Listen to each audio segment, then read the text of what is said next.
우리가 세상을 바라볼 때 무엇을 통해서 바라보느냐 하는 게 굉장히 중요하죠. 그래서 안경을 끼고 색안경을 끼고 세상을 바라보면 그 색대로 세상이 보입니다. 그래서 이 프레임, 심리학에서는 이 프레임, 마음의 창, 마음의 안경이라고 합니다.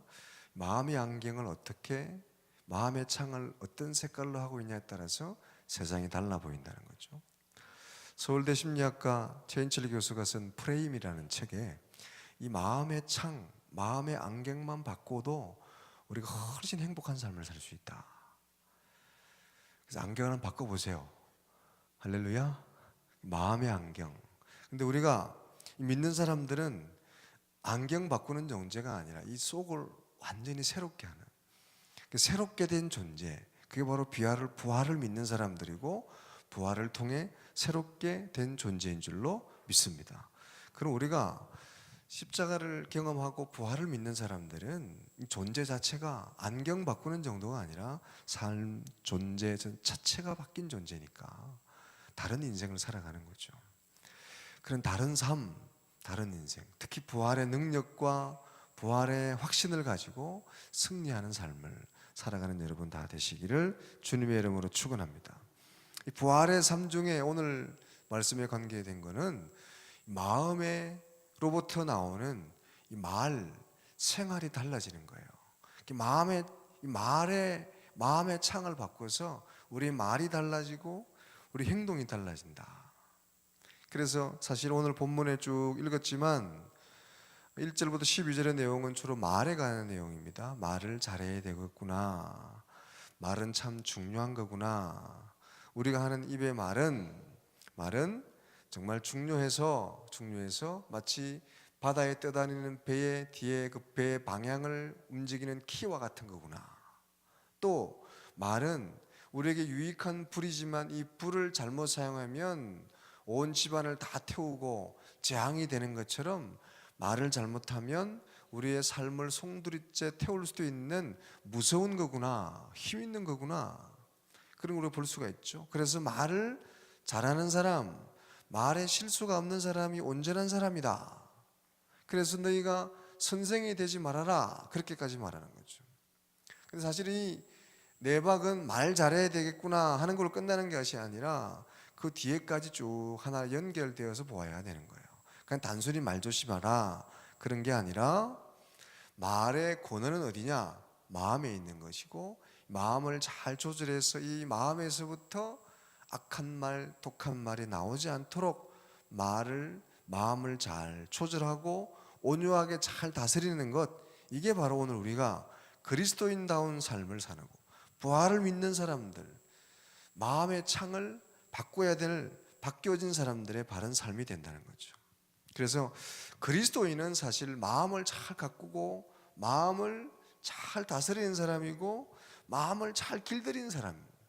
그리스도인의 신앙생활은 마음을 길들이기를 하고 있는 신앙생활이고 우리 주님 앞에 가는 그날까지 우리가 끊임없이 해야 될 게 바로 이 마음을 길들이는 겁니다. 오늘도 여러분 마음을 온유하게 잘 다스려서 여러분 마음에서부터 선한 말들이 또 여러분의 마음에서 선한 축복의 말들이 나오게 되고 또 그것이 삶으로 이어지는 여러분 다 되시기를 주님의 이름으로 축원합니다. 그래서 지혜는 라틴어로 스페어라는 말인데 음미하다, 맛보다 이런 뜻이에요. 지혜는 맛보고 음미해야 되는데 어떻게? 삶으로 행동을 통해서 드러냄을 통해서 맛보는 거죠. 지혜는 그냥 말로 지혜가 아니라 그것이 나오는 말과 행동을 통해서 보여지고 음미되어지고 느껴져야 그게 지혜다. 보여져야 그게 지혜로운 거라는 거죠. 오늘 본문에도 그는 선행으로 말미암아 지혜의 온전함으로 그 행함을 보일지니라 그렇게 말씀해요. 선한 행동을 통해서 지혜의 온유함을 보여야 된다. 삶으로 살아야 된다. 온유한 삶. 온유함은 헬라어로 이 원어적인 의미는 사나운 짐승을 길들이는 거예요. 길들이는 것. 오늘 본문으로 돌아오면 혀를 길들이는 것. 혀는 어떻게 길들이냐? 마음을 통해서 길들이는 거다. 우리가 이 혀를 길들이는 게 쉽지가 않잖아요. 그래서 혀를 잘 사용하는 분이 온전한 사람이다. 근데 말만 억지로 우리가 참는다고 되는 게 아니라 말도 하고 싶은데 참으면 화병이 걸리는 거죠. 그러니까 마음에서부터 이 말을 잘 조절하고 다스리는 것, 그게 바로 지혜로운 사람이다. 마음이 다스려지고 마음이 잘 컨트롤된 사람이 말도 잘 다스릴 수 있고, 그런 사람이 참 지혜로운 사람이다. 오늘 이 시간 기도하고 예배드린 여러분은 지혜로운 사람들 다 되시기를 주님의 이름으로 축원합니다. 적절한 때 적절한 말을, 감정을 잘 다스려서 말을 잘 하는 사람, 해야 될 말, 하지 말아야 될 말을 분별하고, 특히 축복의 말, 격려의 말, 위로의 말을 잘 할 수 있는 하나님의 사람들 다 되시기를 주의 이름으로 축원합니다.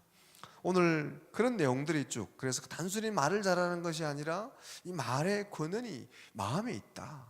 그래서 마치 운물에 가면 샘물에 썸물과 단물이 거기서부터 나오지 않고, 한 근원이 되는, 물이 나오는 근원이 되는 그곳이 썸물을 내는 물이면 썸물이 나오고, 또 샘물이 나오면 샘물이 나오는 것처럼 우리의 마음의 이 근원이, 이 마음이 잘 다스려진 사람은 이 말 했다가 저 말 했다가, 좋은 말 했다가 악한 말 했다가 그러지 않고, 그걸 잘 다스려서 축복의 말, 위로의 말, 격려의 말, 성결의 말, 선한 열매를 맺는 말을 하는 것이 지혜로운 사람이다.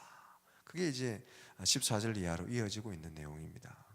단순히 말을 잘해라, 단순히 말 잘하는 선생 되지 말라, 그런 게 아닙니다. 그 당시에는 여기서 이야기하는 선생은 다른 의미, 지금 같은 그런 교사나 학교 이런 의미보다는 율법을 가르치고 또 주변에 다니면서 복음을 전하는 순회 전도자나 이런 사람들, 그 당시에는 회당이나 길거리나 또는 사람들이 많은 광장에서 이렇게 복음을, 율법을 가르치고 삶의 지혜를 가르치는 사람을 선생이라고 그랬어요. 누구나 광장에 가면 이렇게 말을 잘하는 사람들이 있고, 그 말이 사람들 듣기에 좋고 유익하고 특별하면 인기를 끌게 되고, 그 인기를 끌게 되면 사람들이 모이게 되고, 그러면 유익을 얻게 되고 부귀를 누리게 되는, 그래서 누구든지 말을 잘 해가지고 사람들을 끌어모으고, 그래서 유익을 얻으려고 하는 그런 어떤 욕심이 있다 보니까 거짓말도 하고 이 말 했다가 저 말 했다고 하고 사람을 속이기도 하고, 그런 일들이 그 당시에 야고보서를 기록하는 그 당시에 많이 일어났었어요. 그 당시 그 시대적인 배경을 깔고 있는 본문이에요. 단순히 그냥 객관적으로 말을 조심해야 된다 이게 아니라, 특수한 상황을, 배경을 깔고 있는 역사적인 기록입니다. 그러니까 성경은 앞과 뒤를, 또 그 당시의 정황을 잘 살펴서 들어야 되는 거죠. 똑같은 말을 해도 에이 나가 죽으라, 이걸 그냥 제가 여러분들 성도님 여러분들에게 에이 나가 죽으라 그러면 다시는 교회 안 오겠죠. 그런데 부모가 자식을 사랑해서 정말 긍휼히 여기는 마음으로, 정말 그를 이해하는 마음으로, 사랑이 듬뿍 듬뿍 마음으로 그렇게 또 그 특수한 상황에서 애정을 가지고 그런 말을 할 때도 있죠. 오랜만에 만난 친구가 서로 구수한, 어릴 때의 그 감정을 섞어서 구수한 농담을 하거나 또 구수한 그런 어떤 욕을 주고받을 수도 있어요. 근데 그런 상황에서 주고받는 욕하고 전혀 그런 이해관계가 없는 상태에서 나누는 욕은 서로 다른 거죠. 마찬가지로 성경은 그냥 전혀 배경이 없이, 그냥 생명이 없이, 역사가 없이 그렇게 그냥 무미건조하게 쓰여진 말씀이 아니라 그 상황과 병행과 역사 속에서 기록된 말씀이에요. 지금 야고보서의 그 배경은 그 당시에 이렇게 자기가 선생이 되고 싶고, 자기가 말을 통해서 많은 유익을 얻고 싶고, 많은 그런 재산을 얻고 싶어 하는 거짓 선생들이 많은 그 정황, 그런 배경을 가지고 지금 야고보서가 이야기하고 있는, 그런 사람들, 이 말했다가 저 말했다가 말을 바꾸고 또 자기 욕심을 위해서 거짓을 이야기하는 그런 사람들의 얘기를 조심해야 된다. 그러니까 너희가 선생이 되려고 하지 말아라. 이 말이 오늘날처럼 뭐 교사가 되지 말고 교수가 되지 말고 가르치는 자가 되지 마라 이런 말이 아니에요. 거짓말하는 사람, 그걸 통해 자기 욕심을 채우려고 하는 사람, 이만했다가 저만했다가 하는 사람, 말을 통해 자기 유익을 얻으려고 하는 사람, 그런 사람을 조심해야 된다. 이런 배경을 깔고 있고 결국은 그 모든 것들이 14절 이하, 13절 이하로 이어지는 그런 연결된 말씀이에요. 그러므로 우리가 말을 우리가 잘 해야 되고, 말이 참 힘이 있고 말이 독이 되기도 하는데, 이 말을 어떻게 우리가 잘 할 수 있을까? 이 13절 이하의 두 가지로 얘기하죠. 하나는 속에서부터, 욕심에서부터, 땅에서부터 나온, 땅의 지혜에서부터 나온 말이 있고, 또 하나는 하늘의 지혜로서부터, 하늘의 지혜를 통해서 내려오는 것이 있다.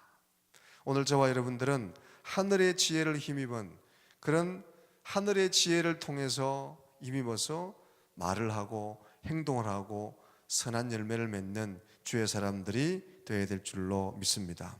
14절부터 16절에 보면 이 세상적이고 세속적인 그런 땅에서부터 나오는 것으로부터 나오는 것들이 쭉 기록되어 있어요. 그게 뭐냐 하면 독한 시기, 질투, 다툼, 자기를 드러내는 것, 이런 것들이 땅에서부터 나오는 것들이에요.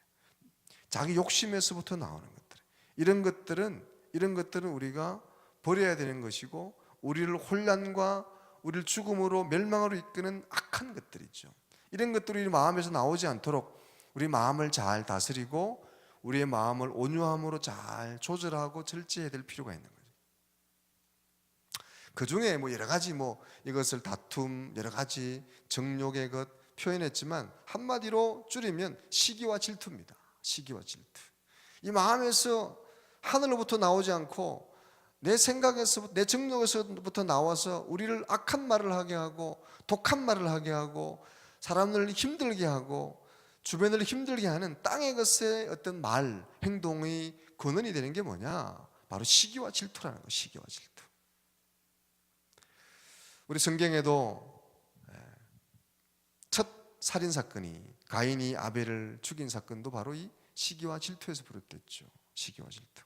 요셉이 자기 피부친 형제들을 종으로 팔아넘긴 것도 자기 피부친 동생을, 아버지가 사랑하는 동생을 종으로 팔아 죽이고 구덩이에 파묻으려고 했던 것도, 그렇게 사람을 독하게 만든 것도 바로 이 시기와 질투죠.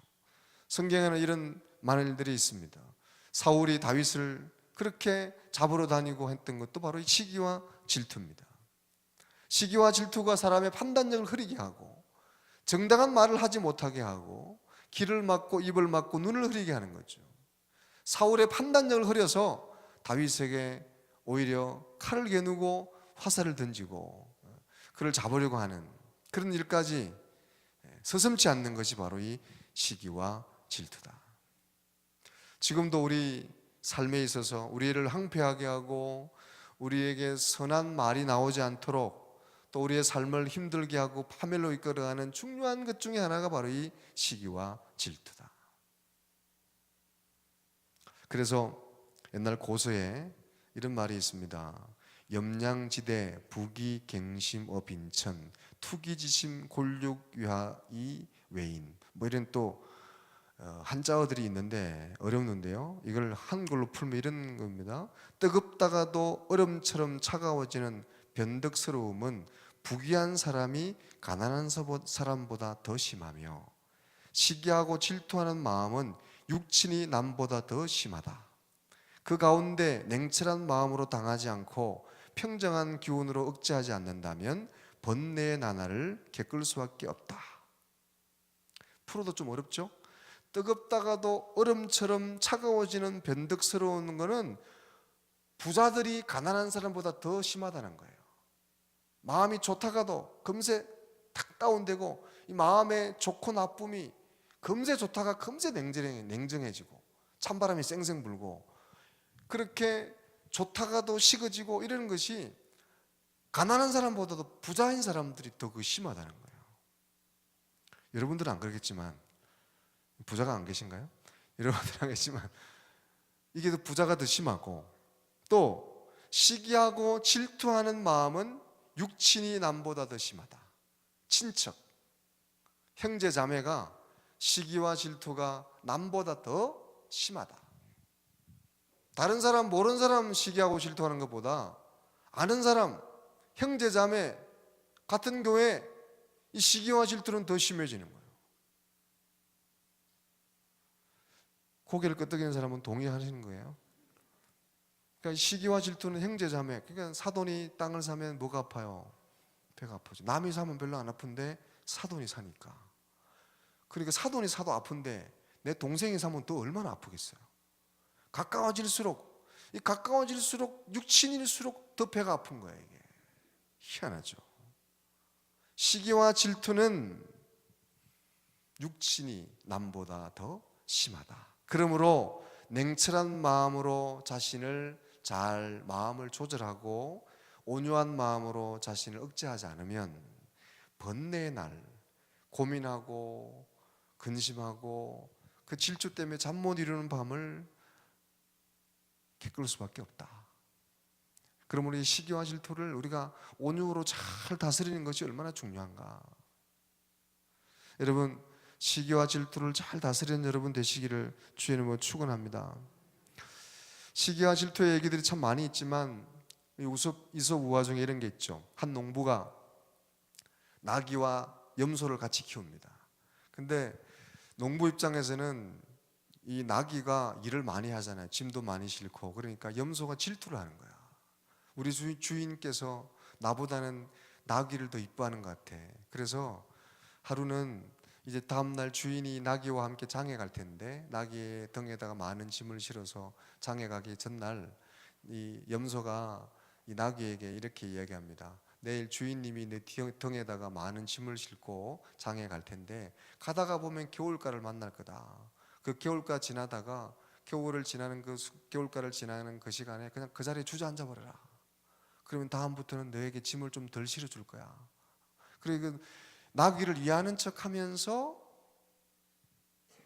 주인의 마음이 나귀로부터 좀 멀어지게 하려고, 좀 주인이 나귀를 좀 싫어하는 마음이 생기도록 하려고 질투의 마음으로 나귀를 꼬신 거죠. 나귀를 이렇게 이간질시킨 거예요.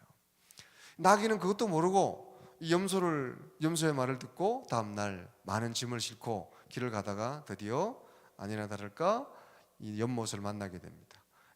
겨울가를 건너다가 염소가 시키는 대로 그 자리에 주저앉아 버리죠. 그러니까 주인이 놀래가지고 그 물건들을 다시 주워서 이렇게 끙끙대고 가지고 장터에 가서 동물병원에 데리고 갑니다. 나귀가 어디 아픈지 어떻게 불편한지. 근데 동물병원의 의사가 진단을 내리죠. 다른 곳은 별로 아픈 데가 없고 원기가 부족한 것 같습니다. 그러니까 보신을 좀 시켜야 됩니다. 그 나귀를 보신시키려면 뭘 먹여야 됩니까? 염소가 아니 최고입니다. 그러니까 집에 가서 집에 도착하는 즉시 그 염소를 잡아서 간을 가지고 나귀에 보신을 시켜줬다는, 믿거나 말거나, 이 우섭이에요. 우섭이 우화죠. 네. 그러니까 시기하고 질투하면 결국 자기에게 해가 온다는 거잖아요. 오히려 사랑하고 품어주고 이래야 될 관계가 시기하고 질투하면 결국 자기에게도 도움이 될 게 없다. 여러분, 사랑하고 긍휼을 베풀고 위로하는 말을 많이 하시는 여러분 되시기를 주의 이름으로 축원합니다. 옆 사람 쳐다보세요. 사랑합니다. 축복합니다. 그러니까 우리는 같은 교회를 다니기 때문에 다른 교회 다니는 사람들보다 질투할 가능성이 많아요, 적어요? 대답을 똑바로 하셔야 돼요. 다른 교회 집사님, 권사님 별로 질투 안 하는데 우리 교회 다니는 권사님, 집사님 잘 되면 땅을 사면 괜히 배가 안 아파요, 여러분? 그러니까 가까울수록 질투할 가능성이 많은 거예요. 그동안의 고증을 보면. 그러니까 여러분들은 이 말씀으로, 은혜로 여러분들 마음을 잘 다스려서 가까울수록, 같은 가족일수록 서로 격려하고 축복하고 위하는 삶을 살아야 될 줄로 믿습니다. 그 영국의 역사적으로 굉장히 유명했던 당대의 설교가 하면 폴 마이어라는 분하고 침례교회 스펄전 목사님, 그리고 웨스트민스터 교회를 섬겼던 캠벨 몰간 목사님이에요. 이렇게 당대의 설교자들이었는데 이분들이 한 시대에 있다 보니까 함께 런던에서 사역하던 때가 있었습니다. 그래서 이 마이어 목사님이, 캠벨 몰간 목사님이 미국에서 계실 때는 별로 질투를 안 했는데 그때는 그분을 위해서 중보기도 해주고 간절히 진심으로 기도를 해줬는데, 그분이 영국에 와서 이 웨스트민스터 교회를 맡으면서 같은 도시에서 사역을 하면서부터 그분을 위해 기도하면 진심 어린 기도가 안 나오는 거예요. 교회가 잘 되고 부흥하고 또 능력력 있는 설교를 할 수 있게 해주십시오 하고 기도를 전에 하던 건데 가까이 오면서부터 기도가 제대로 안 나오는 거죠. 자꾸 막히고 안 되는 거예요. 그래서 하나님께 기도해, 하나님 제 마음에 있는 질투심을 없애고 사랑으로 중보기도 할 수 있도록 해주세요 기도했더니 하나님이 그 마음에 감동을 주시기를 내 기도를 바꿔라. 질투를 없애달라고 기도하지 말고 축복하는, 오히려 그 목사님을, 캠벨 목사님을 축복하는 기도를 해라. 그래서 오히려 이제 이 캠벨 목사님이 목회하는 그 웨스트민스터 교회가 더 부흥하고 앉을 곳이 없고 차고 넘치고, 혹시 차고 넘쳐서 갈 곳이 없는 성도가 있으면 우리 교회에 오게 해 주시옵소서. 그러니까 이게 교회가 안 되고 그게 아니라 차고 넘치도록. 할렐루야. 저도 사실 목회를 하지만 주변에 있는 교회들을 안 할 수가 없잖아. 사실은 인간이다 보니까. 그러지 말고 뭐 하라는 거예요? 축복하라는 거죠. 여러분 주변을 바라보면서 질투하고 그러기 오히려 축복해주고 격려해주고 복을 빌어줄 수 있는, 그럴 때 오히려 그 복이 내 복이 되고 그 은혜가 내 은혜가 될 줄로 믿습니다. 서로 윈윈하는 그런 은혜가 임하게 되는 거죠. 그게 오늘 바로의 말씀의 요점이에요. 그래서 정말 우리가 온유함으로 선행으로 우리의 마음에서부터 말과 행동이 선한 것들이 나와야 되는데 마치 한 우물에서 썸물과 단물이 안 나오고 우리 입에서, 우리의 마음에서부터 좋은 말, 격려의 말, 축복이 나와야 되는데 그건 어떻게?